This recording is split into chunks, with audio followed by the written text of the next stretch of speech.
Muy buenas, bienvenidos a esta Oxo Talk.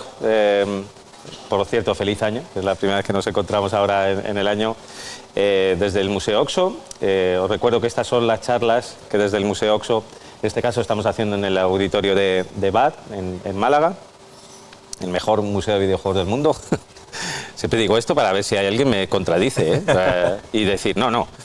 Y estamos hoy con un pedazo de invitado dentro de lo que os hablo de la estructura que estamos teniendo esta temporada, que es que cada primera conferencia, primera charla de mes, la estamos dedicando a esa campaña especial que, impulsada por Oxo y con grandes instituciones detrás del sector de la industria del videojuego, estamos intentando entre todas y todos, de manera participativa, abierta y plural, junto con una web que es definiendoelvideojuego.oxomuseo.com, intentar por lo menos reflexionar sobre el concepto que de videojuego tiene la RAE, que es juego electrónico que se visualiza en una pantalla.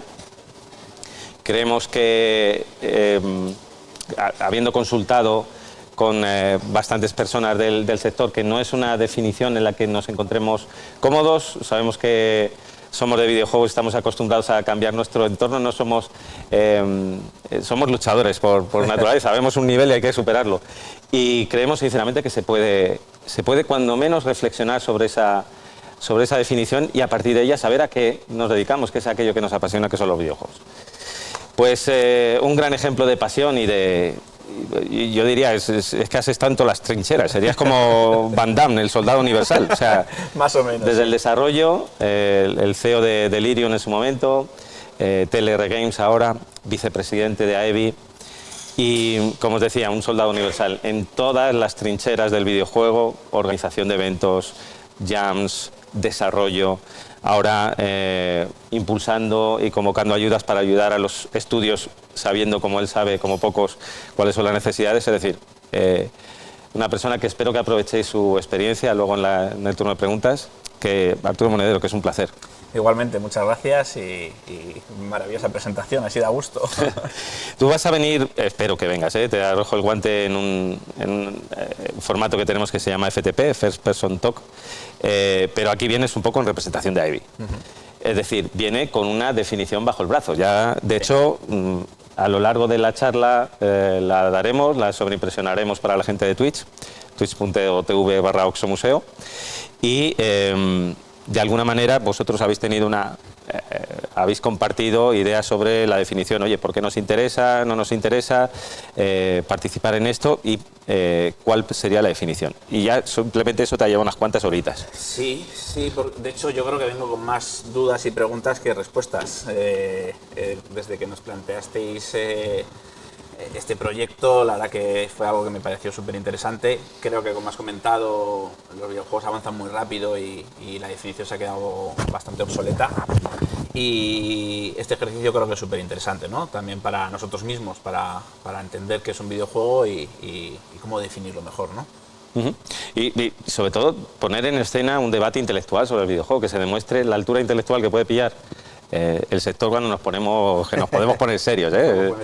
Sí. Y bueno, pues había algunas deficiencias, ¿no? A lo mejor en la definición, que decías, bueno, pues quizás lo de visualización en pantalla, precisamente vosotros habéis impulsado junto con Gali de 11 y accesibilidad de 11, el libro blanco de accesibilidad del videojuego, dando una serie de consejos, una de las iniciativas más bonitas y que más aplaudo y aplaudimos desde Oxo, el intentar que desde el punto cero del desarrollo, eso es muy difícil, pero se está logrando gracias a divulgarlo, se tenga en cuenta siempre la accesibilidad. Que cada vez que creemos un videojuego pensamos en que estamos teniendo un abanico de jugadoras y jugadores con una accesibilidad diferente. Ojo, de todo tipo, y que eso es importante tenerlo en cuenta desde el principio. Sí, además es un proyecto del que estoy especialmente orgulloso porque ha sido un trabajo además pionero a nivel mundial. Sé que había compañías que a nivel interno tenían una serie de documentos, pero que desde una asociación sacara un libro de accesibilidad para todos los desarrolladores, encima traducido al inglés para que ya llegue a todas las demás asociaciones y de ahí se expanda a todos los estudios, por lo menos de Europa y poco a poco más a nivel internacional. Es un libro que tiene 65 medidas de accesibilidad. Desde la fase de preproducción es muchísimo más fácil crear juegos accesibles desde la fase de preproducción que justo cuando ya lo tienes acabado, que es muchísimo más complicado, ¿no? Y gracias a ese libro hemos visto que que hay muchas formas de jugar, cada vez la accesibilidad está a la orden del día. Los jugadores y jugadoras cada vez también somos más mayores, necesitamos gafas, cada vez nos está costando muchísimo más jugar, y todas estas medidas pueden abrir una puerta a un grupo que igual ha dejado de jugar o que no tenía acceso a los videojuegos en igual de condiciones, ¿no? No hablamos de hacer juegos con medidas de accesibilidad específicas, sino que todo el mundo pueda jugar a los mismos juegos en igual de condiciones. Y yo creo que era un proyecto súper bonito que también nos ha hecho ver que no todas las cosas que estaban marcadas en esa definición encajaban, ¿no? Más allá también de juegos experimentales, en el museo tenéis algunos que no usan pantallas, usan LEDs y son videojuegos como tal, ¿no? Entonces, sí, creo que se abre un bonito debate para intentar englobar y no dejar fuera a muchos juegos que ahora mismo no entrarían dentro de esa definición. Es que es importante, porque una definición al final define una realidad, y algo que, como os decía, a muchas y a muchos nos sentimos orgullosos, ¿no?, de jugar videojuegos o dedicarnos a esto, y ostras, es importante. Y supongo que en el proceso de la elaboración de este libro te das cuenta también de la función social del videojuego. O sea, pocos medios como el videojuego son capaces de integrar y crear espacios habitables, amables, jugables, en los que todas y todos se sienten partícipes, ¿no? Y qué bonito es ver cuando le dejas a alguien jugar un juego que en principio era inaccesible. Sí. Que supongo que eso te lo has encontrado más de una vez. Sí, sí. Y qué importante es para esa persona jugar. De hecho, recuerdo muchos contactos y mails de gente de, oye, yo jugaba a videojuegos, me quedé ciego, echo de menos jugar. Wow, te da una sensación de, te lo piensas, ¿no?, a ti mismo, es, wow, ¿qué me pasaría a mí si de repente no pudiera jugar a videojuegos? Creo que es un compromiso de la industria, y además creo que está bastante concienciada la industria, ¿eh? De hecho, en la presentación del libro blanco que hicimos en la Fundación 11, vino gente de Electronic Arts y nos comentó que ellos tienen esos documentos, pero es que además los ponen de acceso público, las patentes que hacen para estos juegos las liberan para que otras compañías lo hagan. O sea, no hay una guerra de monopolio, ¿no?, de accesibilidad. Todo lo que generan se comparte, y yo creo que eso es súper bonito para que lleguemos a todos los jugadores y jugadoras, ¿no? Un movimiento también importante de Special Effects, que son los que hicieron el mando de Xbox, Adaptive Controller. Ese anuncio que para mí sigue siendo un hito, ¿no?, de los anuncios más emotivos y emocionales de la historia del videojuego, el de We All Win, ¿no? Sí. Que además lo sacaron en una Super Bowl, si no ya estáis, luego lo buscáis en YouTube. Y que eso todo pues hace que, como decíamos, volviendo a donde nos encontramos ahora, que es a esa definición, pues oye, tenemos que abrirla un poquito, porque lo de visualizar en una pantalla está dejando fuera a muchas jugadoras y jugadores que diariamente están jugando videojuegos. Y luego ya no solo la pantalla, ¿no?, sino el hardware de entrada, ese input de estas compañías, o las tres grandes compañías, todas tienen su dispositivo adaptado. En el libro, de hecho, hacemos también un apartado muy interesante sobre el boom de las impresoras 3D y lo que ha facilitado que mucha gente pueda crear sus propios gadgets para adaptarlos a sus cualidades, ¿no? Y creo que también es muy bonito ver cómo, gente va sacando esos joystick extra que les pueda comprar a un mando de Xbox, y luego pasa los manuales por las redes para que la gente se los pueda imprimir. Bueno, yo creo que se ha quedado una comunidad bastante chula, y las compañías, yo sé que están de reojo mirando y siguiendo todo esto. Muy bonito ese trabajo, muy bonito también todo lo que estáis haciendo con las ayudas. También, esto ha cambiado en apenas un lustro, ¿eh? Sí. Ha cambiado todo radicalmente, y ahora es verdad que, primero, las herramientas se han democratizado, la IA ha irrumpido de una manera bestial en la generación de videojuegos, pero a nivel de asesoramiento y de ayudas, de pronto se ha hecho como más amplio, ¿no? Sí. El abanico. Sí, totalmente. Y eso algo tienes que ver tú. Bueno, un granito más, ¿no? Al final esto es sumar. Cuanto más seamos en las trincheras, más fácil es de ir mejorando, ¿no? Lo ideal sería que si yo caigo, otro siga, ¿no? Al final lo veo más como un trabajo colectivo y de ir sumando. Y yo creo que es importante, sobre todo yo creo, es las nuevas generaciones, ¿eh? Lo hemos visto desde hace unos cuantos años. mi generación, que me he metido en el grupo de nueva generación, pero ya somos dinosaurios, ya somos veteranos de la industria, siempre hemos sido muy accesibles, ¿no? Estoy ahora viendo Blasphemous, Mauri de Game Kitchen, una de las personas más accesibles, y Yamandreu con los Indie Burger. O sea, yo creo que somos una generación que creo que hemos sufrido tanto, que sabemos lo difícil que es sobrevivir con los videojuegos, que siempre hemos intentado compartir y ayudar a los que vienen, ¿no? Y ojalá que los que vienen cojan esa filosofía y sigan compartiendo. A mí me gusta mucho de tenerte aquí tu visión también como desarrollador, o sea, porque si estudiáis un poco los juegos en los que ha estado involucrado Arturo Monedero, pues siempre has intentado explorar los límites del videojuego. Encontrar un porqué. O sea, yo siempre he visto en tu proceso creativo el típico proceso que tú puedes atribuir a alguien, a un artista. Es decir, has sentido más que un nicho y un estudio de mercado y una monetización, una necesidad casi interior, algo de crear, y decir, mira, cuando os metisteis en VR, dices, voy a hacer una pequeña experiencia, pero voy a hacer una de duelo del oeste. Cuando hicisteis aquella experiencia con Nintendo de los delirios von Sottenborg, sí. Explorando mucho en lo artístico, en las perspectivas y un estudio de arte detrás. Los ríos de Alice. Los ríos de Alice es una maravilla en la cual la música se hace... La música no forma... Es que la música es el motor. Y no es una parte del proceso, es un todo. No puedes diferenciar ahí las partes. Es maravilloso. Y IDEA, de TLR Games, el último que has estado, vuelve a poner en duda, ¿no? Ostras, esto es un videojuego, ¿no? De pronto son imágenes con dron, imágenes reales, fotorrealistas, pero hay algo que tú estás interactuando y empiezas a interactuar con ello. Entonces, son videojuegos muy diferentes. Por ejemplo, también The Longest Road, que decimos junto con Brave Was Gone, que no nos catalogaban como videojuego. Éramos un vídeo musical interactivo, se quedaba en la frontera, había mucha gente que decía que esto no es un juego, para mí sí lo es, pero al final queríamos contar una historia. O sea, siempre me ha gustado, o sea, a nivel es una experiencia. A nivel empresarial somos un auténtico desastre, porque estamos continuamente experimentando y haciendo cosas que como creadores nos apetece experimentar y no copiar, ¿no? Siempre nos gusta buscar nuevas vías para expresarnos y nuevos retos. Y cada proyecto que hacemos es un nuevo aprendizaje y siempre siento que no soy capaz de desarrollarlo, porque es algo nuevo en el que me gusta descubrir, ¿no? Esos pasitos hasta que damos con algo bueno o no, ¿vale? O sea, eres de esas personas que empiezas un proceso y de pronto te hacen, dices, ostras, me has recordado esto, y te dan 4 o 5 referencias y ya te empieza a interesar menos la idea. Sí, yo creo que sí. También es un error, muchas veces no querer observar ni mirar para que... Pero siempre he dicho que hay alguien en cualquier parte del mundo que ya ha tenido tu idea y ya la ha ejecutado. La cuestión es si eres capaz de hacerla mejor o diferenciarte lo suficiente como para tener algo distinto, ¿no? Pero ya no es tanto como de cara a los demás. Yo creo que desde los ríos de Alice ese juego lo diseñé para mí. Siempre decían que hay que pensar en el público, en el mercado, en nicho de mercado. Todo es correcto.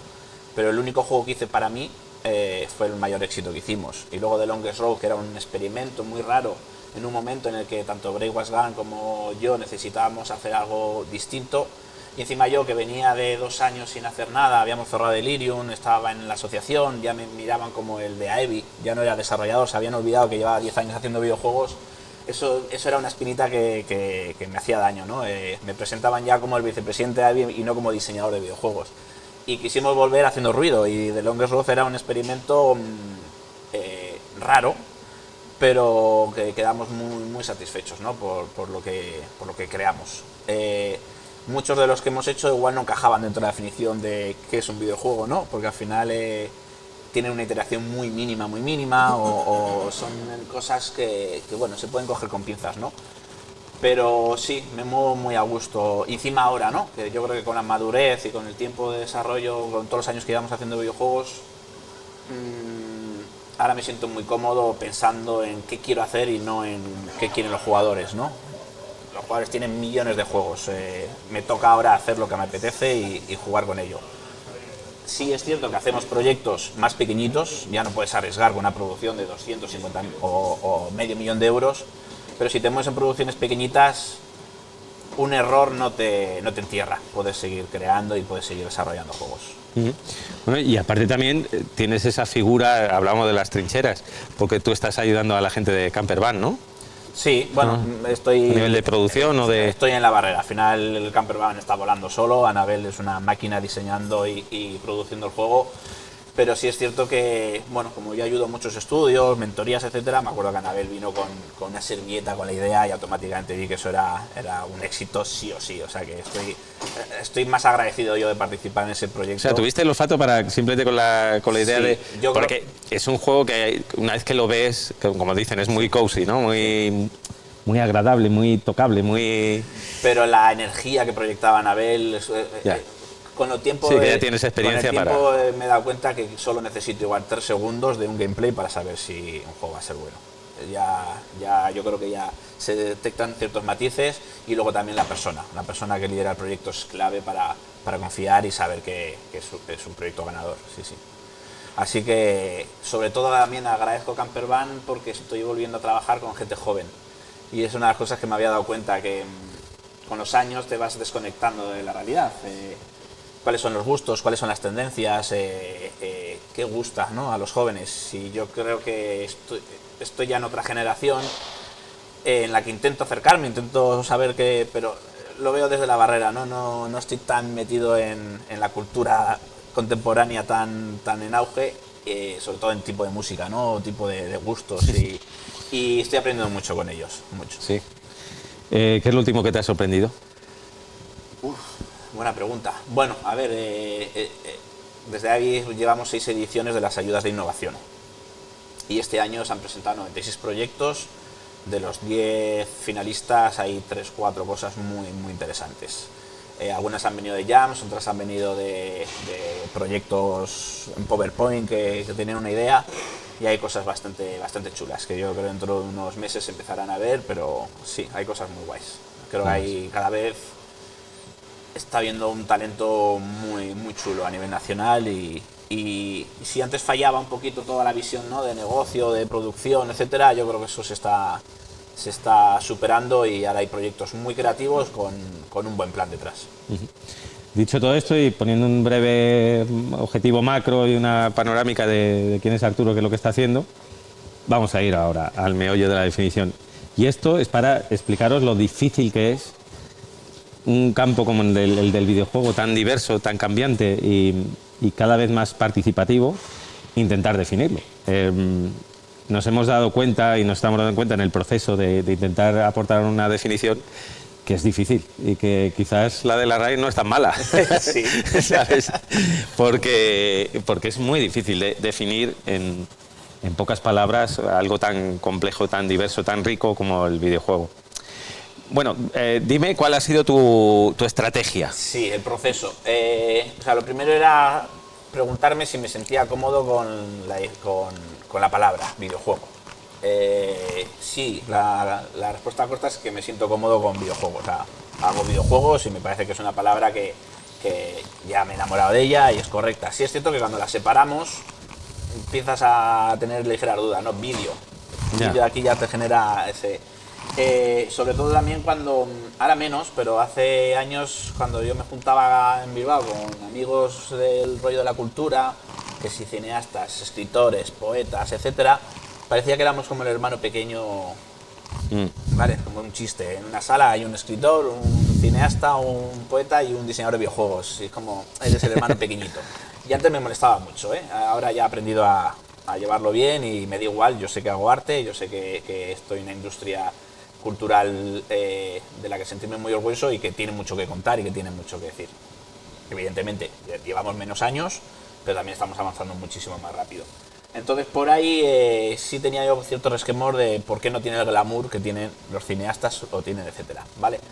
Puede ser que una de las respuestas que me venía era que tenemos la palabra juego y automáticamente el juego parece como que le pierde ese valor, ¿no? No estoy de acuerdo, pero creo que la sociedad sí lo por ve, intentar explicarlo, ¿no? sí lo ve así, ¿no? Pero bueno, superando eso y aceptando que sí, que hacemos juegos digitales, a partir de ahí empecé a darle vueltas. Sí sabía que tenía que tener la definición tenía que tener interacción. Yo creo que sin interacción no existe un videojuego. Puede ser otra cosa, pero creo que no, que sin interacción eso es una... La palabra interacción la tenías que meter. Yo creo que tiene que estar, sí o sí es clave. Pero creo que también tiene que tener algo que tampoco tenemos muy claro es cuál es la palabra exacta: ocio, entretenimiento, lúdico, porque si no se puede convertir en, me da igual, en algo más. Es que me venía y los pilotos estos de drones que están en Nevada bombardeando a Peña, están simulando y están pilotando un dron. Tiene que tener juego, o sea, no podemos hacer, porque si no se va a simulador o se va a... Bueno, los serious games sí podrían entrar, o sea, si te diviertes o te entretienes jugando. Pero fíjate que Serious Game, que en su momento, de hecho, te acuerdas de que Final Serious tenía su propia categoría, se ha ido abandonando, precisamente porque es tirar poco piedras contra tu tejado, es decir, el unir la palabra serio, esto es un juego serio, que es como... Es volver a quitar, ¿no? Es como que quieres quitarte tu traje, ponerte un traje que no es el tuyo para decir, oye, aceptarme, que soy serio. Que toda la vida ha sido juegos de simulación. Sí. Al final los juegos de simulación están para enseñarte una serie de habilidades y entrenamientos para aprender a hacer algo. Por lo tanto, bueno, los juegos enseñan muchas cosas. Entonces, yo creo que el aprendizaje, si está bien enfocado, el concepto serious game, aunque existe y está ahí, creo que debería ser una subcategoría, ¿no? Más o menos. Entonces, más o menos, llegando a esas conclusiones, empecé a pensar una serie de definiciones, pero me salía un tocho novelesco muy grande, y una definición tiene que ser algo corto, ¿no? Y fui quitando palabras y fui eliminando algunos conceptos hasta que al final queda la que te he mandado. Que si quieres la... Pues la vamos a compartir con la gente. No sé si aquí en esta pantalla se puede ver, Julio, pero bueno, es fácil, la vais a recordar. A ver, voy a ir directamente a tu definición. La tengo yo por aquí. ¿La tienes tú? Sí, pero quería yo tenerla para... ¿La tienes tú, Julio? Ya lo estamos viendo. Vale, ok. Pues así de contundente y sucinta es la definición. Bueno, dila tú. Sí, programa informático interactivo que permite simular juegos. Siento que hacía un poquito de trampa pasándole el marrón a la palabra juego, ¿vale? Pero creo que sí englobaba bastante lo que quería expresar. Al final, vuelvo a insistir, creo que tenía que tener la palabra interactiva. Creo que tiene que ser un programa informático, tiene que tener código, si no sería un juego de mesa. Y tenía que tener esa parte lúdica, ¿no? Yo creo que también era importante que tuviera. Y sobre todo la interacción con humano, porque al final si el humano no está... Aquí me preguntaba, claro, yo puedo poner en el FIFA que la IA juegue con los dos equipos y yo ser un observador. Ahí ya, en ese momento, creo que el FIFA no es un juego, es una simulación de un partido. Pero tiene que haber un componente humano detrás, el usuario tiene que interactuar para que entre dentro de lo que considero una definición más o menos correcta.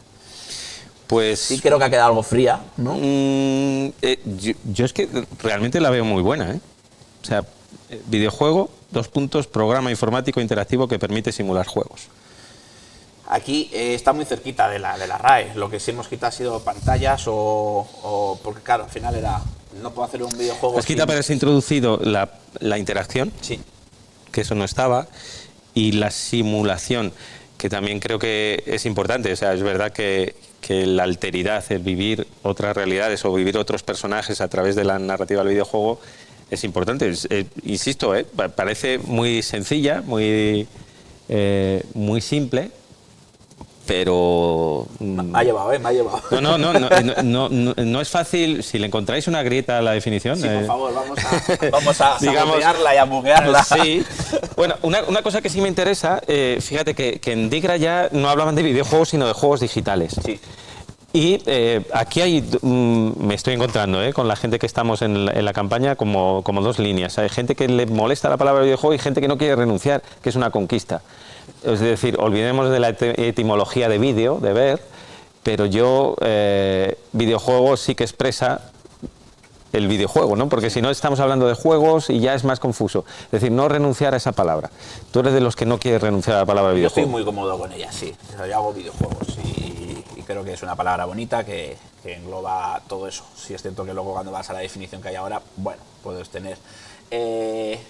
claro, yo creo que cuando estuvisteis en Madrid en la mesa redonda que montasteis, el chico de Digra, no me acuerdo cómo se llamaba. Alberto Murcia, ¿no? Alberto, creo, ¿no? Que hablaba de hogar, ¿no? Que venía de hoguera. Claro. Pero ya no hay hoguera en las casas. Entonces es como, bueno, me parece correcto, ¿no? Que la hemos interiorizado y se ha olvidado la etimología o el sentido inicial, que era la hoguera. Y yo creo que en esa línea videojuegos va por ahí, ¿no? Al final es como, bueno, sí, en su momento era eso, pero ahora es otra cosa. Sobre todo en un mundo en el que la palabra gamer está generando ciertas roces y ciertos problemas que la palabra videojuego no tiene. Sí. Es decir, la clásica sigue teniéndolo, sigue pudiendo ser abrazada por toda la comunidad, ¿no? Totalmente, sí, totalmente. Sí, es cierto lo que dice, ¿no? El gamer. Pero bueno, eso al final viene, ¿no? del inglés y... Sí, no, bueno, del inglés y también del uso mercantilista, ¿no? De la silla gamer, la silla, el ordenador gaming. Y dices, bueno, pues vayamos a... que es la silla de videojugar. Con lo bonito y qué poco comercial, ¿eh? Precioso. Pues muchas gracias por esta definición. Yo insisto, para que sepáis cómo está funcionando la campaña, se va a incorporar ya cuando subamos el vídeo a definiendoelvideojuego.oxomuseo.com. Esas definiciones pueden ser también matizadas o de alguna manera reflexionadas por la comunidad, por quienes estáis aquí, quien nos está viendo, y tanto en Twitch como en YouTube si nos estáis viendo en diferido, y que buscamos con ello que sea participativo. De hecho, es una definición que va a seguir la bola, ¿no? En la siguiente institución la voy a poner la tuya y a ver qué... Sí, pero sobre todo por lo de, yo creo que era importante quitar, ¿no? Lo de pantallas, sonidos, vale, sí, con sonido solo puede ser un audiojuego, pero puede estar dentro de una subcategoría. Fíjate los videojuegos, las ramificaciones que tiene tan grandes, ¿no? Pero ¿por qué no vas a poder hacer un juego sensitivo, sin ningún tipo, o con olores, o yo qué sé? Al final, a nivel de experimentar, cuando te metes un poquito en el entorno más underground y ves experimentos que hacen la gente con los videojuegos, yo creo que tienen que tener cabida, ¿no? Aparte que me parece que es el laboratorio de las ideas. Al final yo me considero que los indies somos esos alquimistas, ¿no? Que estamos intentando experimentar y cuando conseguimos dar con la clave ya llegan las grandes compañías y van a lo seguro, ¿no? Y entonces nosotros probamos muchas cosas hasta que uno de los indies da con la tecla y consigue algo distinto. Y luego ya el resto, ¿no? La ola se empieza a llenar de otros surferos, ¿no? Que se quieren sumar a estas tendencias.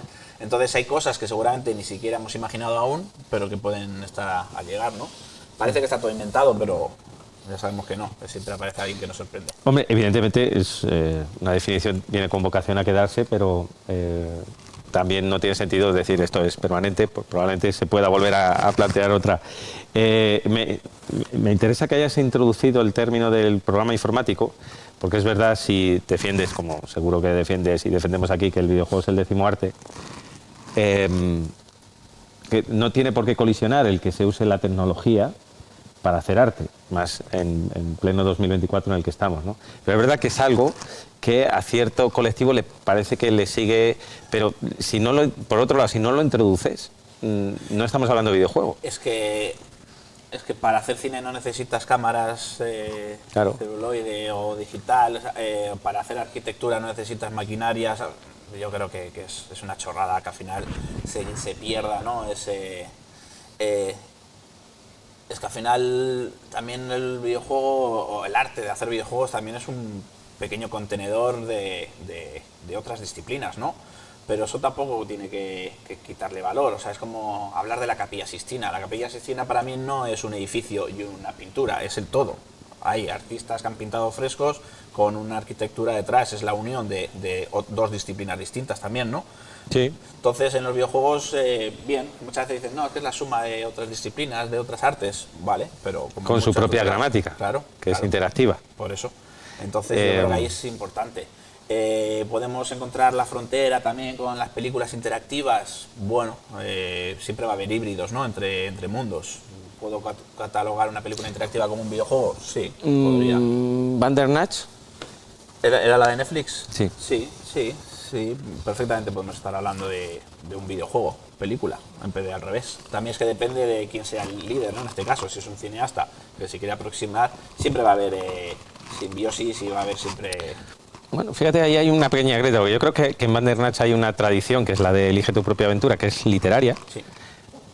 implementada en un proceso de decisión interactivo, pero muy de mando, muy plano, o sea, te quiero decir, Sí. no sé. Pero sí hay componente electrónico al final, o sea, sí hay... Fonograma informático, sí. Ay, Bueno, siempre, sí. Siempre va a estar ahí en la esta, pero si al final, si fuera una obra de teatro interactiva, que el público va decidiendo qué hacer, ahí no. Ahí estamos hablando de interacción, es una obra de teatro interactiva, pero no entraría dentro de lo que para mí puede ser videojuego. El que hizo Tequila, la obra de teatro, La Sí, Casa, Invisible Hours. Ahí sí lo encajo dentro de videojuegos porque sí hay, ¿no?, un componente electrónico detrás o un software informático que va tomando las decisiones. Siempre vamos a encontrar en la frontera algunas cosas que de hacia un lado hacia otro se puede considerar de una forma u otra. Cine interactivo, bien, sí, también me vale. Y ahora con este advenimiento de la AR, XR, VR, Spatial Computing, lo metemos dentro del cajón de videojuegos, de experiencias virtuales, simulaciones virtuales, de Claro, extender la realidad, porque claro, ahí el componente realidad, si te das cuenta además, virtual reality. Sí, pero ahí creo que augmented ahí nos reality. protege la palabra juego. Y para mí un juego tiene que ser algo lúdico supeditado a reglas. Y creo que... Entonces una cosa que no está en la definición. Pero por eso le pasa el marrón al juego. ¿Vale? Vale. Al estar juego, Sí. que busquen el juego a ver Tiene qué que haber es. reglas, ¿no? Vale. Yo creo que un juego tiene que tener reglas, porque si no puede ser, yo qué sé, una actividad deportiva. Yo puedo salir a correr al campo y ir chutando Explora el piedra. Amazonas en 4K y en 360, ¿no? Pero si hay unas reglas de supervivencia en el Amazonas y ya no puedo hacer ciertas cosas, hay una serie de reglamentos, yo creo que eso ya entra dentro del juego, siempre y cuando tenga ese componente lúdico, ¿vale? Entonces yo creo que la palabra juego nos protege un poquito, ¿no? Ojo, entendido, supongo, que lo lúdico como entretenimiento, pero no como entretenimiento No como placentero. divertido. Correcto. Es decir, que uno puede vivir una experiencia lúdica sufriendo. Totalmente. Sí, de hecho era una de las cosas que me rayaba mucho, ¿no?, cuando estaba buscando. Es como, los juegos no me tienen que divertir. O sea, hay juegos que no están hechos para divertirte. De hecho, he acudido también a qué es el arte, ¿no? Ostras, te has metido en buen jardín ahí. Porque al final es una expresión, ¿no?, humana, pero es complicado. Pero sí tiene que tener ese componente, yo creo que más ocioso. Si se convierte al final en un trabajo, no sé. Yo creo que la parte juego debería protegernos en esa definición. Sí, la simulación, el juego es una simulación, y Huizinga lo dijo, y el proceso de aprendizaje de los animales, de los cachorros, a través de la simulación de un juego, Todo que ser de pronto vivo, está persiguiendo, el gato que está persiguiendo la bolita de lana, en realidad está simulando que es una presa, ¿no? Casi todos los animales aprenden jugando, ¿no? Desde que nacen, y nosotros también. Entonces creo que es una forma de aprendizaje muy buena, y hay que darle el valor que se merece a jugar. Parece ser que la sociedad en la que vivimos ha menospreciado esa palabra. Cuando te haces mayor parece ser que ya no debes jugar, pero todo lo contrario. Jugar es aprender y no deberíamos parar de aprender nunca. No sabes las veces que me han dicho, pero mirándome, dice, pero tú sigues jugando videojuegos. Digo, pues sí, o sea, lo siento. Creo que sigo jugando videojuegos, sí, efectivamente. Aquí ya abrimos el melón de la sociedad, ¿no?, y de cómo ve alguna serie de cosas, pero sí, o sea, yo desde que hago videojuegos, ¿qué tengo que hacer? ¿Jueguecitos? Pues elitos te lo puedes ahorrar. Sí. Pero ya te digo, De hecho, me he vuelto menos hostil, ya me da igual, y solo pienso en lo feliz que soy trabajando, y solo me imagino sus 8 horas diarias en una oficina cuadriculada aburrida, y se me pasa, cuando me critican se me pasa todo.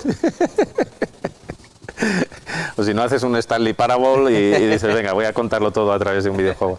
No, tú toreas en muchas plazas complicadas, pero yo incluso voy más allá, ¿no? Yo creo que la sociedad se debería contagiar más de lo que es el espíritu del videojuego.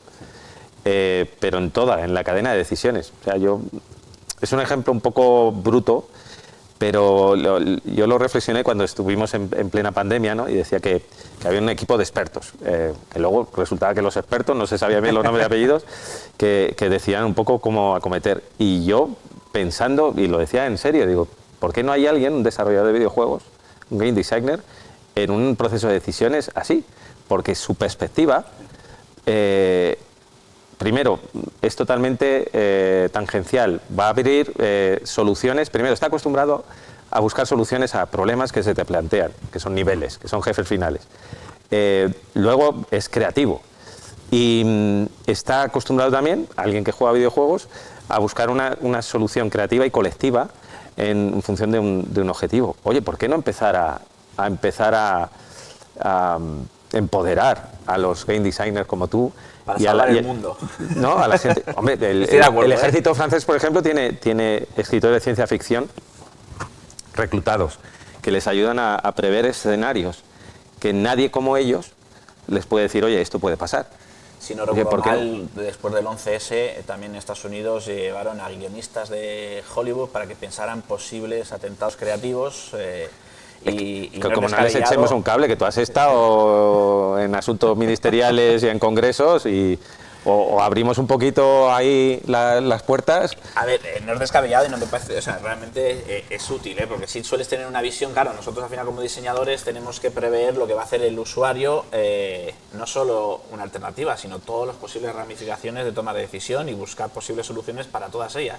Al final no dejamos de ser pequeños también manipuladores, ¿no? O sea, intentamos hacer que el jugador haga lo que queremos sin que se dé cuenta que le estamos poniendo esa miguita de pan, ¿no? Entonces, crear esos caminos y esas decisiones hacen que pensemos en un abanico muy completo, ¿no?, de tomar de decisión. O sea, que no me parece descabellado que nos empiecen a reclutar mejor en ayudas sociales que en el ejército, pero habrá diseñadores para todo. Me acaba de venir un chispazo muy loco, pero como estamos en familia, esto está, entrevisté a Pedro Duque en la Agencia Espacial Europea siendo astronauta.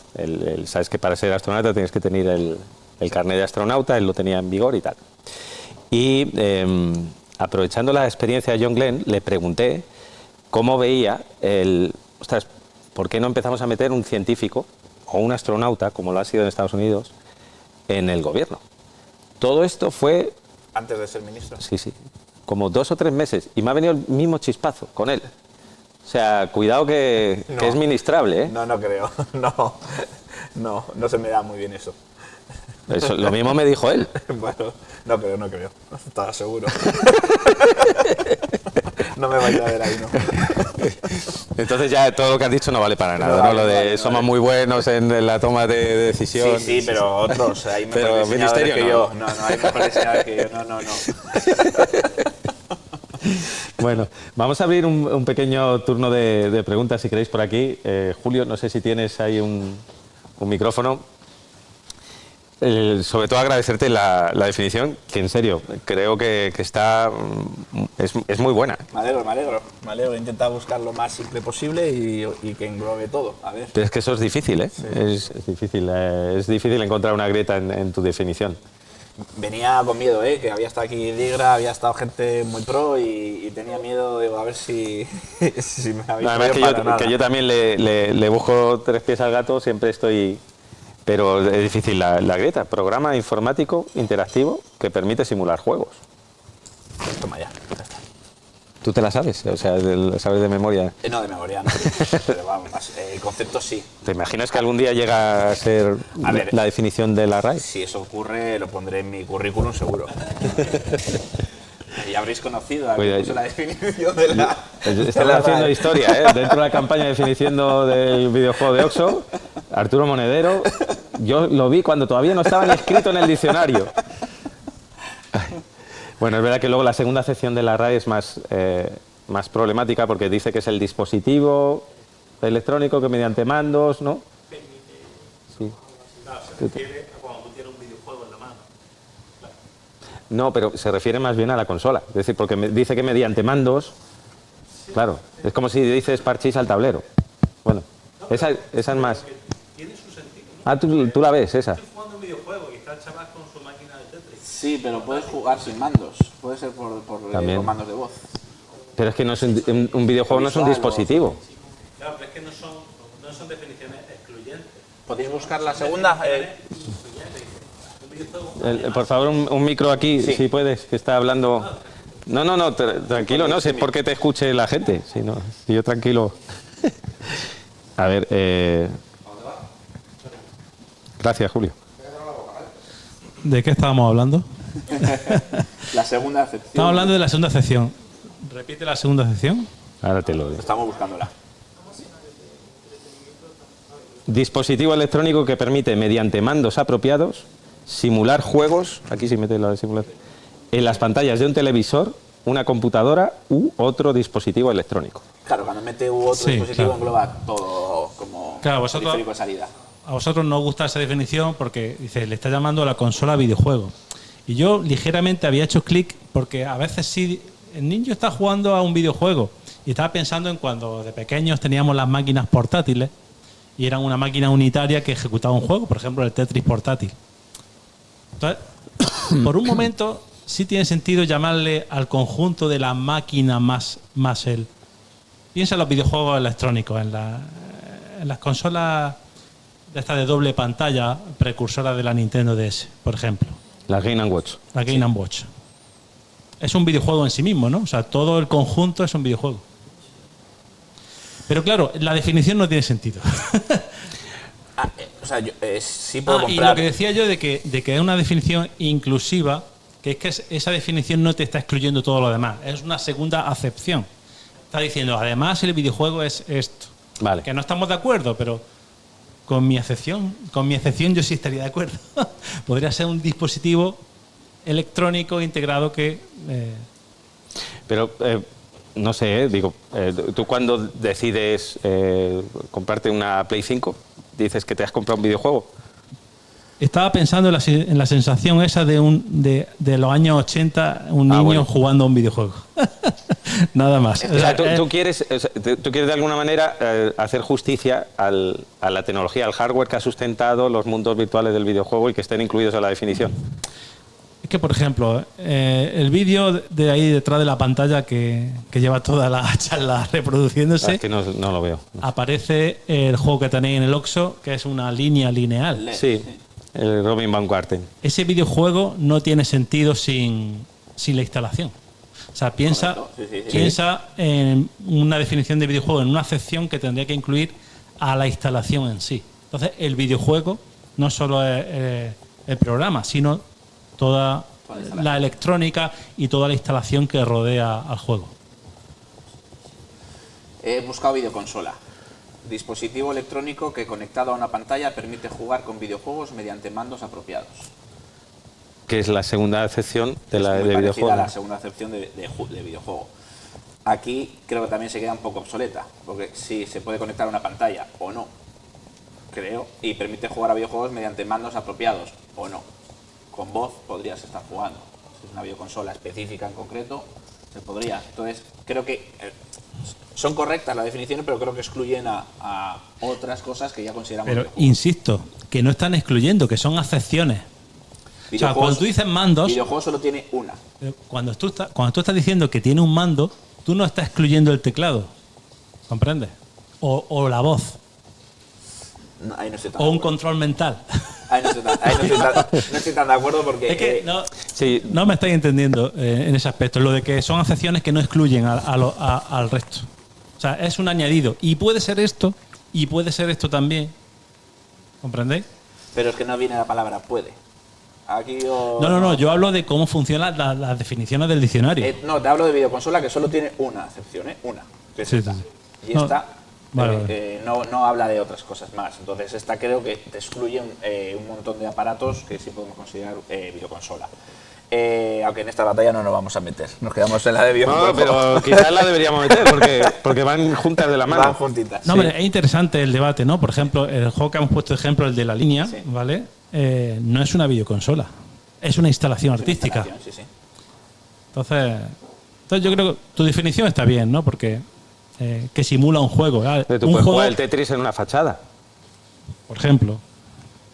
Claro, sí, te compro lo que me estás diciendo, pero ese juego de LEDs lo podrías transformar en un juego de ordenador o de consola. El juego es la mecánica de las lucecitas, de las mecánicas que tiene, o sea, tú lo puedes adaptar a mobile, lo puedes adaptar a un montón de dispositivos y el juego seguiría siendo el mismo. Es el hardware el que está cambiando para que la experiencia sea distinta. Habría que buscar un ejemplo en la frontera que no se pudiese implementar, como tú dices, que lo puedes implementar en una pantalla, lo puedes implementar en tal. ¿Existirá? No lo sabemos. Pero el juego, claro, el juego lo estoy sacando del dispositivo que tiene que reproducirlo. Creo que eso podríamos estar hablando de videoconsola o de soporte o de lo que sea. Una película la puedes ver en VHS, en Blu-ray, en cine, la puedes ver en muchos sitios, pero la película es la película.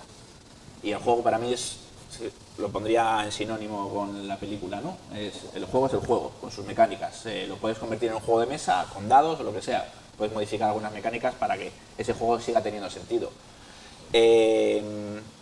Pero lo otro que estás hablando ya para mí es una instalación o una videoconsola o algo así, claro, que soporta ese juego. Es que estamos hablando en el fondo de casos muy extremos. Sí. Entonces, evidentemente, eso sí que es una instalación artística, evidentemente. Sí.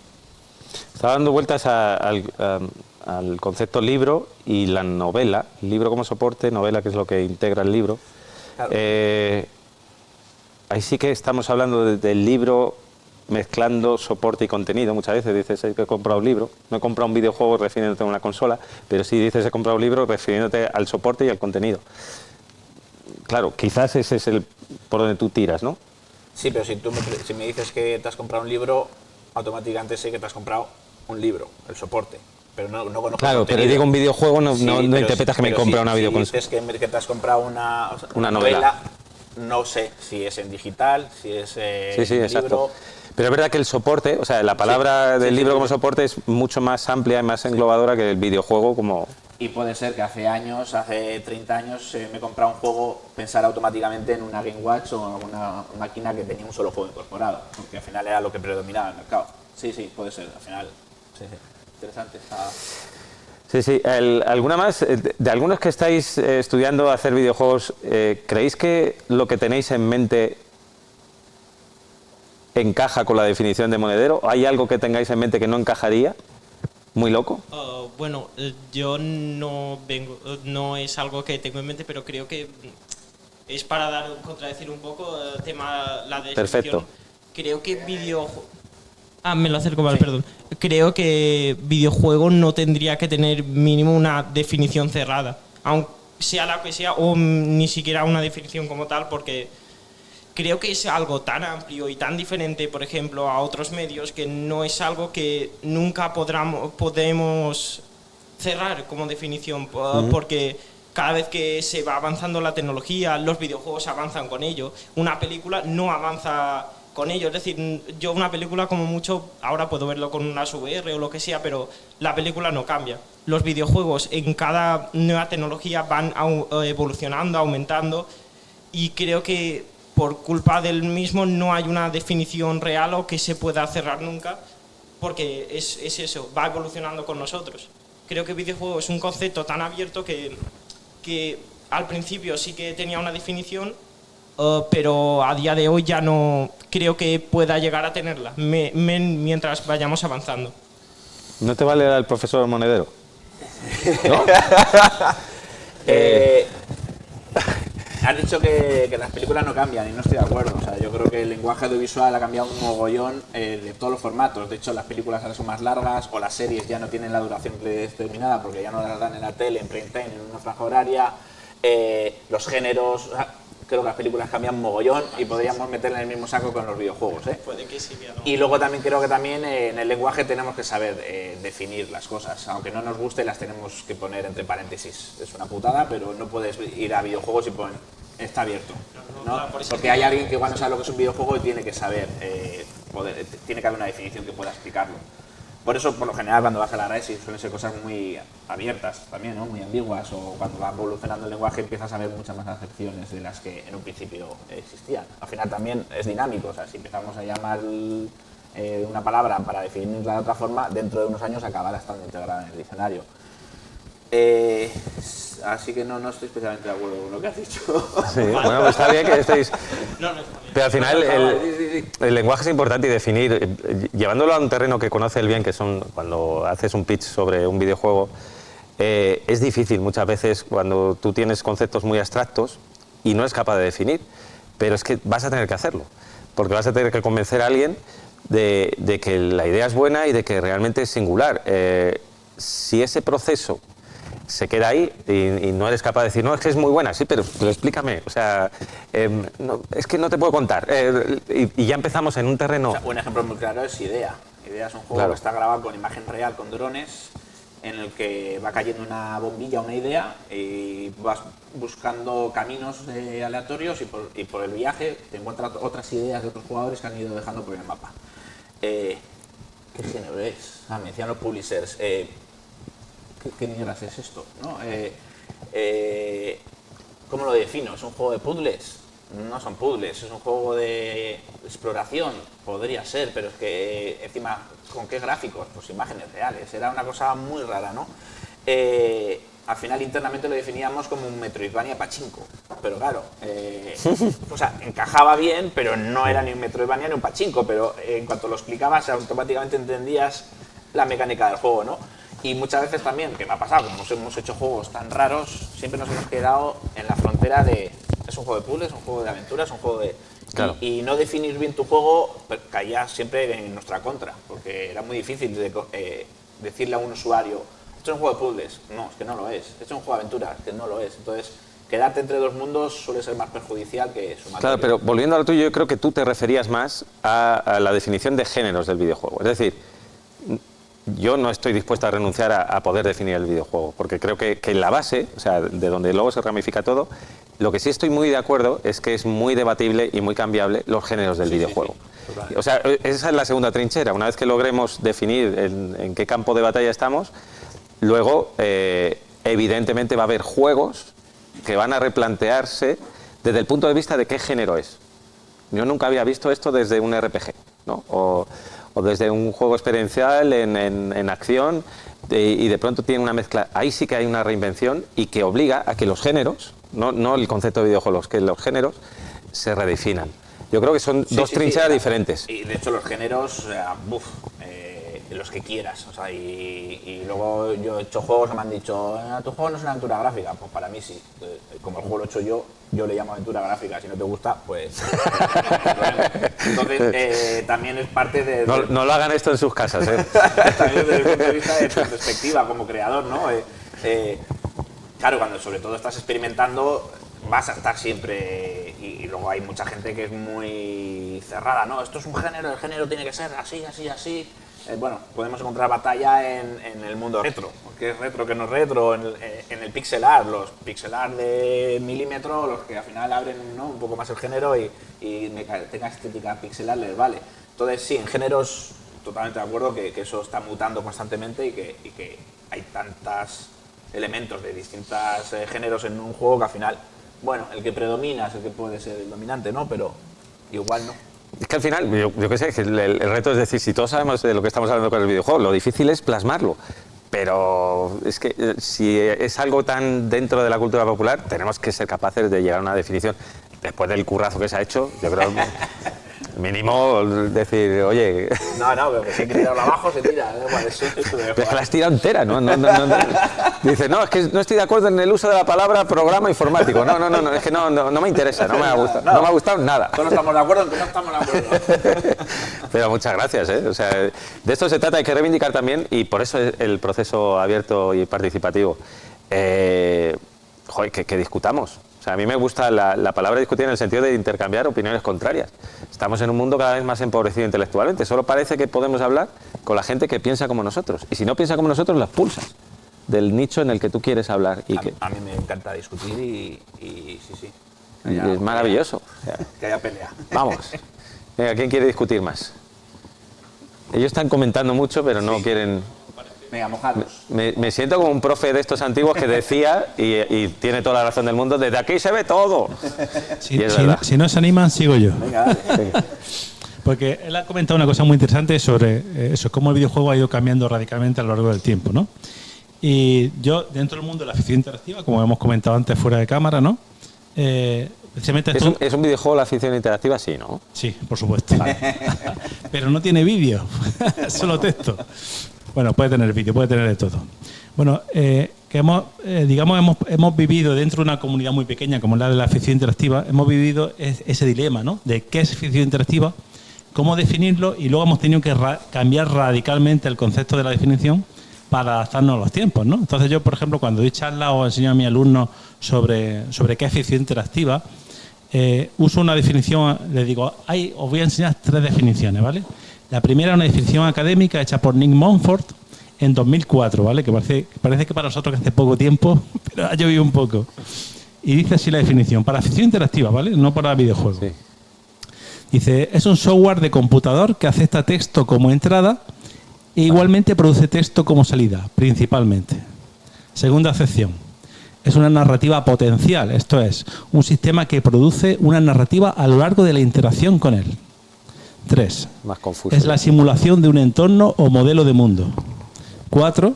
Es una estructura de reglas a través de las cuales se persigue un resultado, lo que también se puede determinar como un juego. Fíjate que encaja muy bien con lo que hemos estado debatiendo y con la definición de Arturo.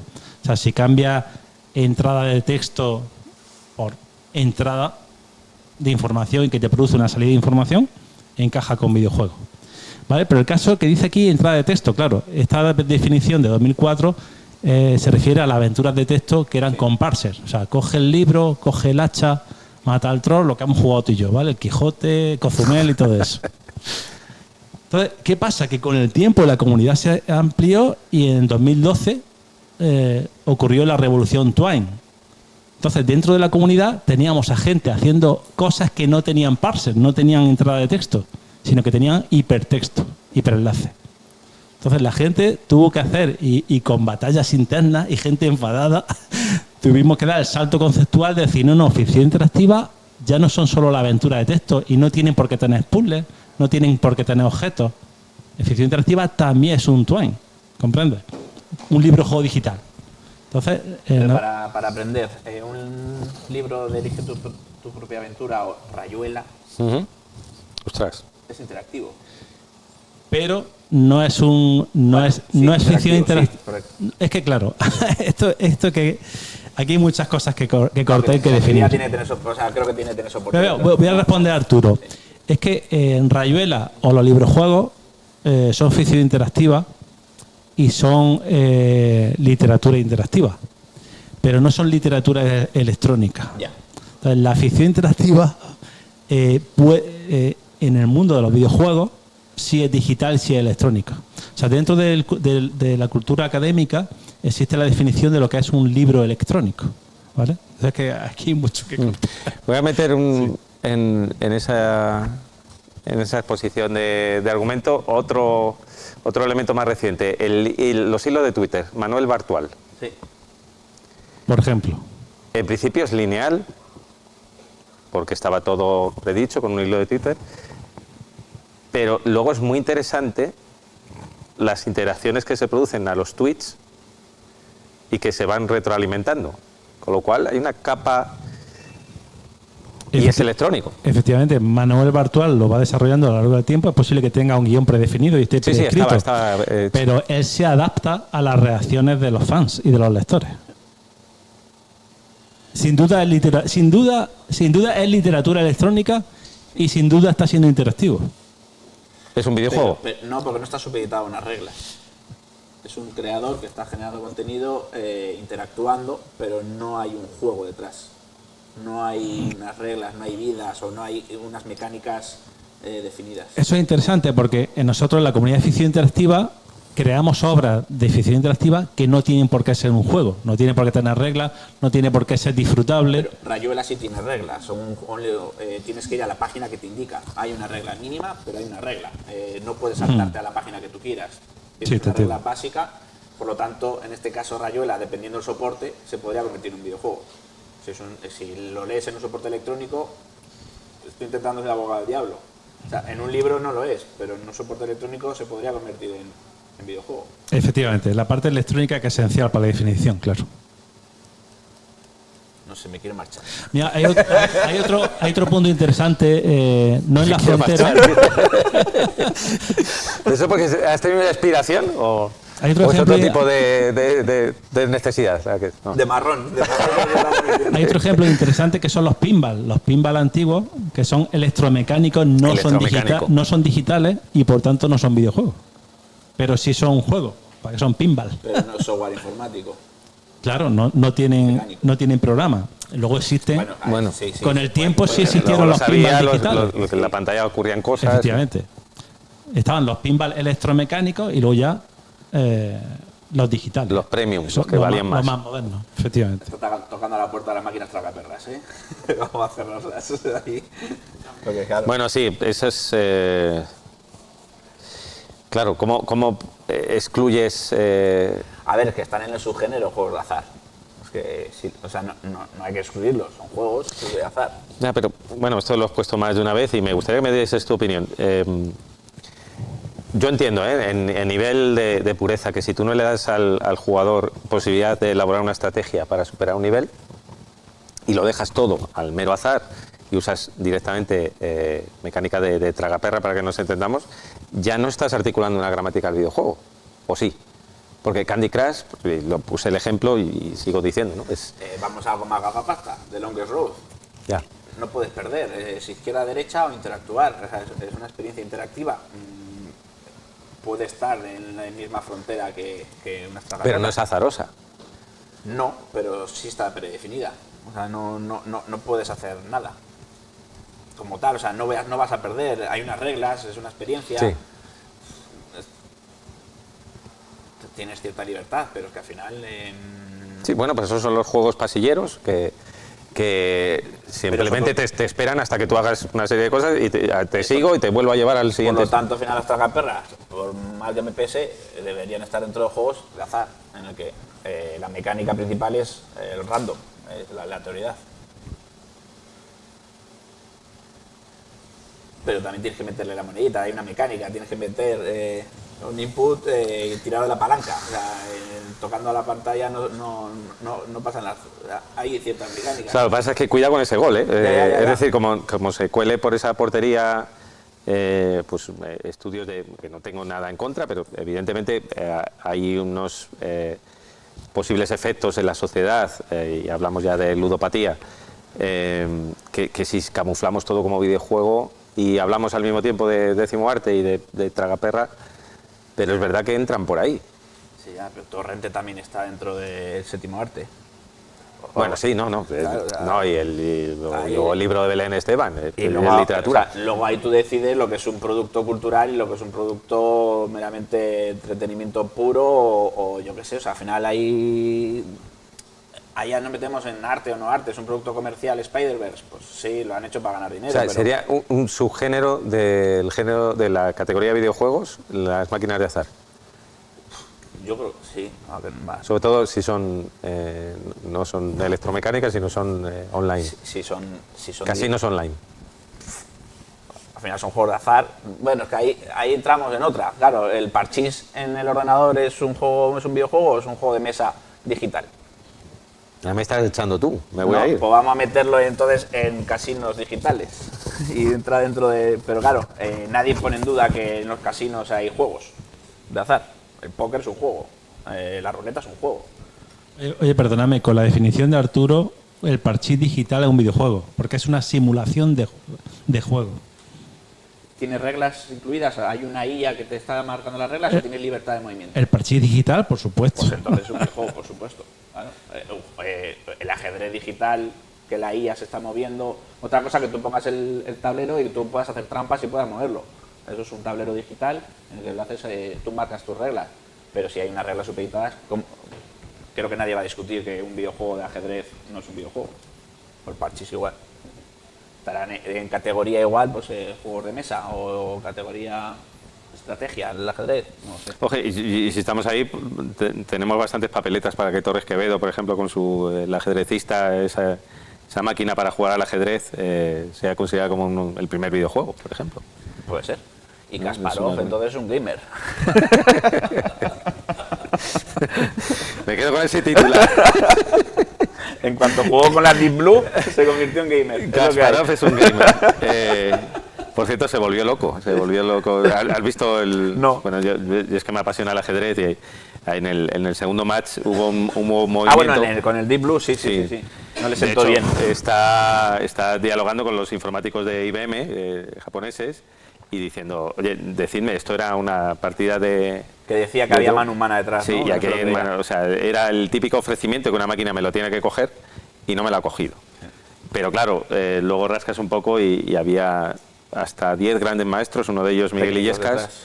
no, entrenando a la máquina para ganar a Kasparov. Kasparov. Es decir, bueno, así cualquiera, ¿no? Bueno, hay un documental del Go, ¿no? El juego este coreano también que es... AlphaGo, sí.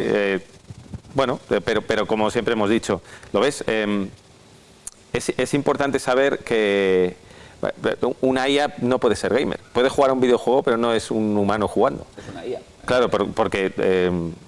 Es lo que comentaba antes. Tú al FIFA le puedes poner que juegues contra la máquina, las dos máquinas. Entonces estás viendo una simulación de un partido. Porque sabe que es no sabe que es una simulación.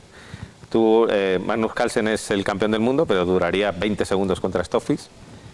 Eso sí, Magnus Carlsen sabe que está jugando una cosa que se llama ajedrez, que esto es una cosa que se llama un auditorio y que hay una cosa que se llama un museo del videojuego en Málaga, y Stoffis no tiene ni idea de eso.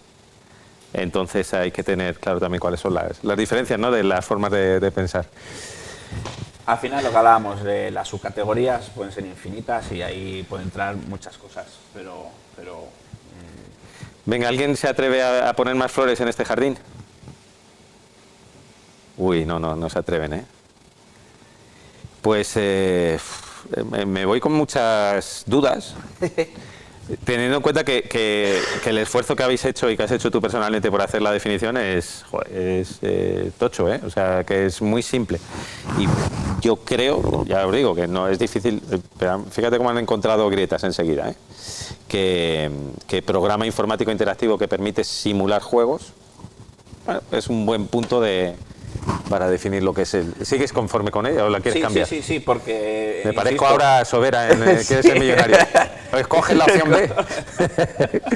O como dice el público. Dicen a nivel de diseño que si te ofrecen cambiar la caja, cámbiala. Tienes más posibilidades de ganar. ¿Ah, sí? Pero no sé si hay un apartamento en Benidorm o un coche, así que... Pero eso ya sí que es un antiguo, que eso es del corte que le digo.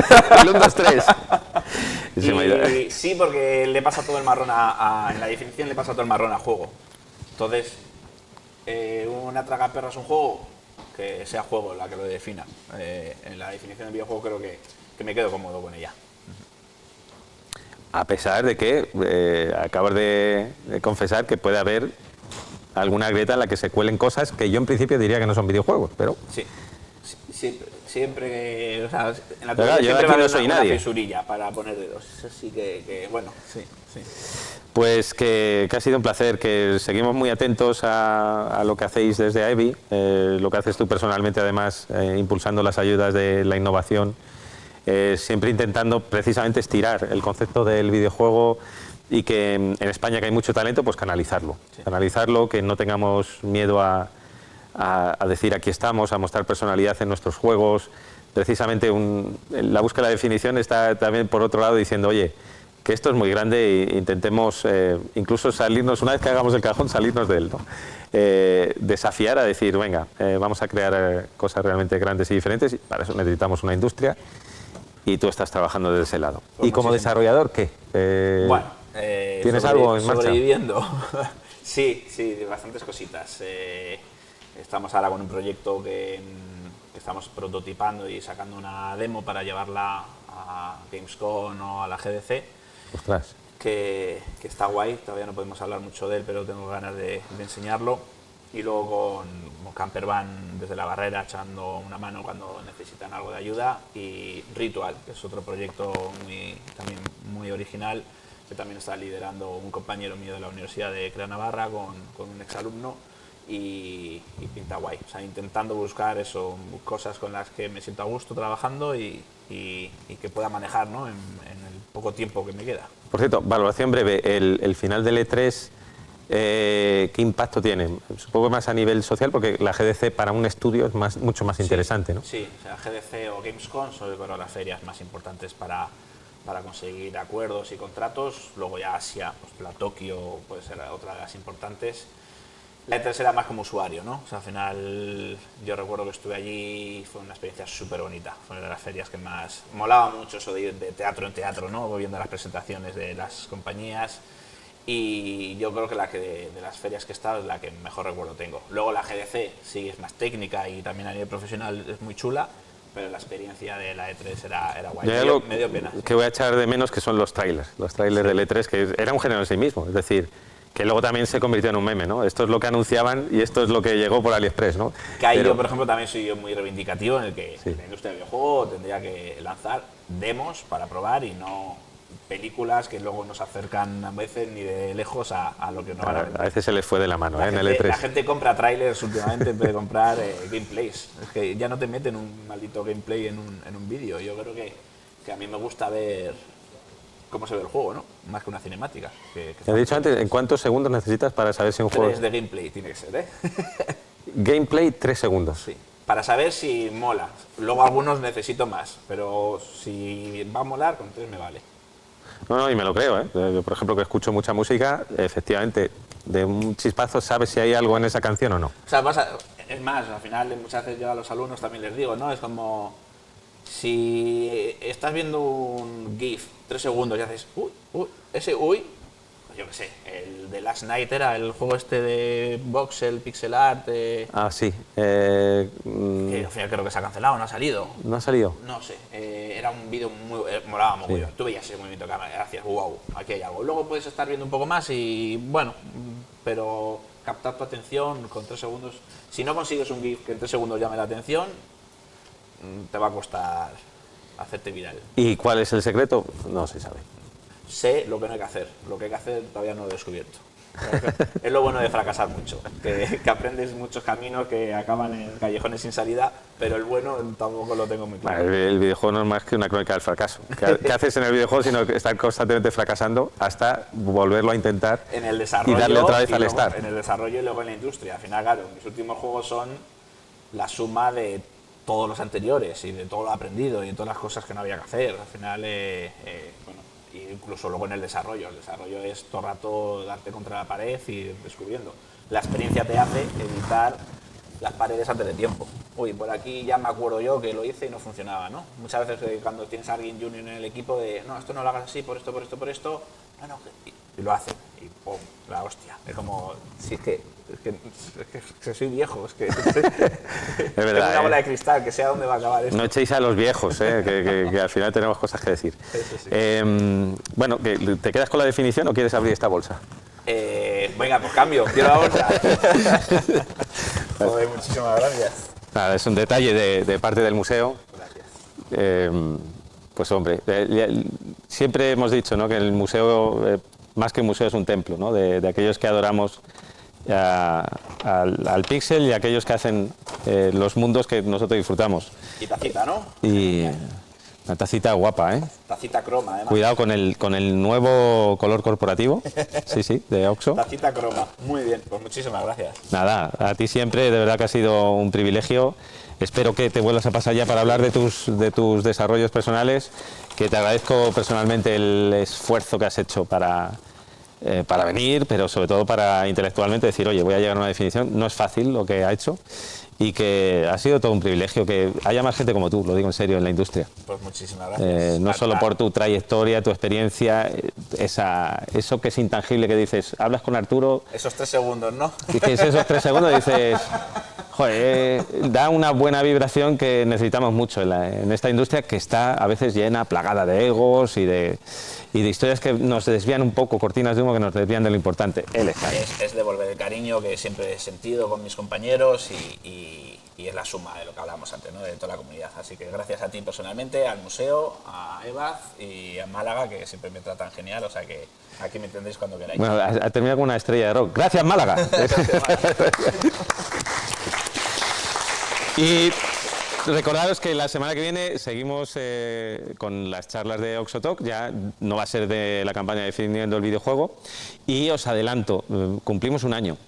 Este 27 de enero Oxo cumple un año, sus puertas abiertas, y lo queremos celebrar con toda la gente. Estamos preparando una semana muy especial de actividades, la primera semana de febrero. Ya os iré dando más detalles, pero sobre todo estad atento a las redes porque esperemos que, como decíamos, esto más que un museo es que un templo, que lo uséis todos y que sintamos esto como un logro nuestro, más allá de quién está detrás, ¿no? Que es muy guay que una ciudad como Málaga, en un sitio como el que está Oxo, haya dedicado un edificio como el del Museo Oxo pues eso, a la divulgación del videojuego y a celebrar eso que nos hace más grandes. Al final somos muy pequeñitos si no fuese por los videojuegos, así que os iré informando de ello. Muchas gracias y hasta la semana que viene. Chao.